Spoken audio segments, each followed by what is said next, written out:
Dalawang menor de edad ang ilang ulit umanong ginahasa ng isang guro at pastor sa isang paaralan sa Giginto, Bulacan.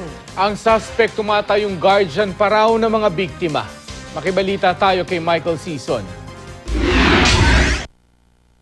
Sinalakay ng mga operatiba ng NBI Bicol ang bahay ng isa umanong transgender na sangkot sa cybersex activity sa barangay Calawag, Naga City. Inaresto ang 26 anyos sa si Sherwin San Andres alias Shai na nagpapalabas daw ng malalaswang larawan at video online habang pinapanood ng kanyang mga kliyenteng nasa ibang bansa. Nakita ng mga otoridad sa bahay ang mga dokumento ng money transfer para sa mga perang ipinadala raw ng mga kliyente sa suspect. Nahaharap ang suspect sa reklamong paglabag sa Cybercrime Prevention Act of 2012. Inaresto sa Giginto, Bulacan ang isang guro at pastor na paulit-ulit umanong nanggahasa sa dalawang menor de edad na nakatira sa loob ng paaralan kung saan siya nagtuturo. Base sa investigasyon, ang suspect na si Moses Alano pa raw ang nagsisilbing guardian ng mga biktima.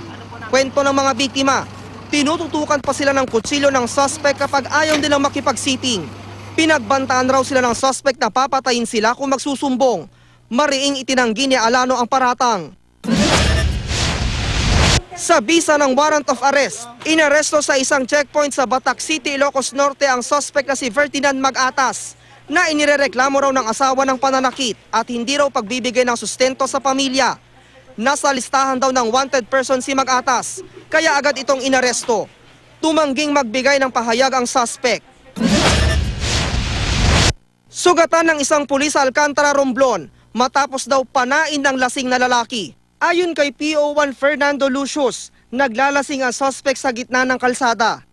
Pinagsabihan daw niya ito pero hindi nakinig ang lalaki at bigla na lang siya nitong pinana. Agad namang nakaresponde ang ibang pulis at naaresto ang suspect. Natagpuan sa ilalim ng tulay San Pablo City, Laguna ang bangkay ng isang babae. Nadiskubre raw ito ng isang riprap worker sa ilalim ng ginagawang tulay. Base sa inisyal na investigasyon, may sugat sa mukha ang biktima at posible raw na pinahirapan ito bago pinatay. Inaalam pa ang pagkakakilanlan ng babae. Yan ang mga balita sa Luzon. Michael Season reporting.